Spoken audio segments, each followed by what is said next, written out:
Hi, my name is Maram Kanawati, and I'm presenting the Bad Moms Self Care Edition campaign. Today's millennial mom isn't rejecting beauty, she's redefining it. She's balancing careers, kids, finances, and identity, and doesn't have time for a 10-step routine, but she still wants to feel like herself.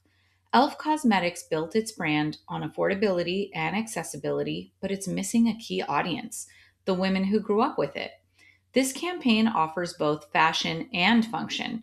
It reconnects with millennial moms by reframing beauty not as performance but as self preservation. e.l.f. has successfully captured Gen Z females through viral marketing and cultural relevance since it was founded in 2004, but there's a gap. Millennial women, now mothers, have evolved. Their needs have changed. They have less time and more responsibility, and even more pressure to look put together. If e.l.f. doesn't address them, competitors like NYX Cosmetics and ColourPop will. So the challenge is clear: how do we reposition e.l.f. as the life stage brand, not as just a trend brand? e.l.f. already has a proven formula for winning, making this campaign even stronger. Campaigns like Judge Beauty, which won a 2004 Shorty Award, and e.l.f.'s Melissa McCarthy telenovela like Super Bowl spot show that when they combine humor, celebrity, and storytelling, they don't just sell product, they shape culture. The Bad Moms campaign doesn't reinvent that formula, it redirects it towards a new life stage.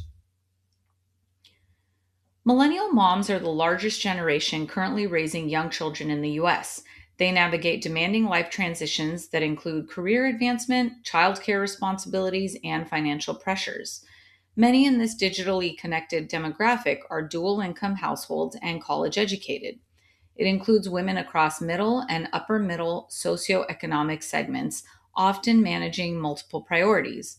They're also value conscious consumers, making them ballers on a budget. This aligns closely with e.l.f.'s brand positioning as an affordable yet high performing cosmetics brand.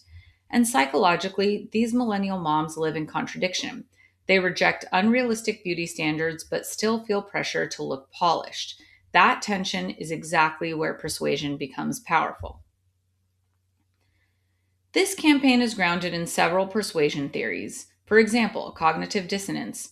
Moms feel conflicted between rejecting beauty pressure and still wanting to look put together.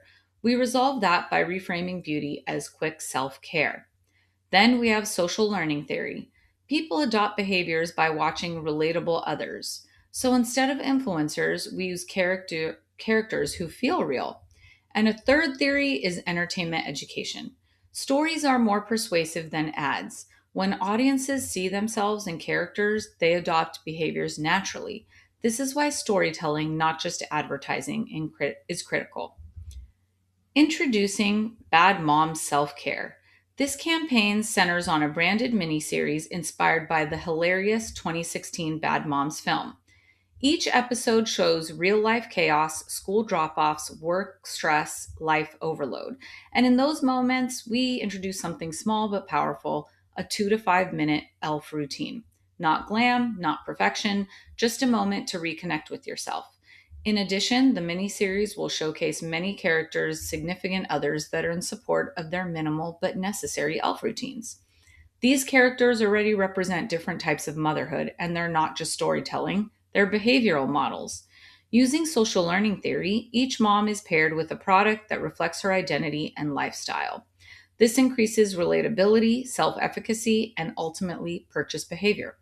First, we have Amy, played by Mila Kunis, the overwhelmed, working, fed up mom trying to do it all. A quick fix for fatigue would be the hydrating camo concealer. Carla is next, played by Katherine Hahn, the bold, carefree single mom with her O face satin lipstick. She's unapologetic, confident, and bold. Then there's Kiki, Kristen Bell, the tired, understated mom with her putty blush giving I still exist energy in her stay at home mom lifestyle. Then here comes Gwendolyn, Christina Applegate, with her ideal, perfect mom, big mood, mascara energy. Stacy, played by Jada Pinkett Smith, she's the judgy mom with her polished, controlled brow lift. And last but not least is Vicky, played by Annie Mumolo, the simple, clueless mom with her halo setting powder to match her whimsy attitude. This campaign works because it meets her everywhere. Mirroring e.l.f.'s Super Bowl first culture led strategy, a Super Bowl ad creates mass awareness. Short form content videos featuring the talent doing get ready with me videos on socials drive engagement. Then we have TikTok shop lives hosted by the talent, which will convert directly to purchase.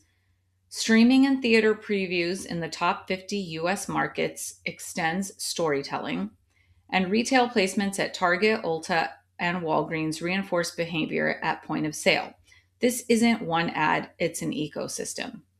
Here's a Bad Mom self care branded miniseries mock up spot.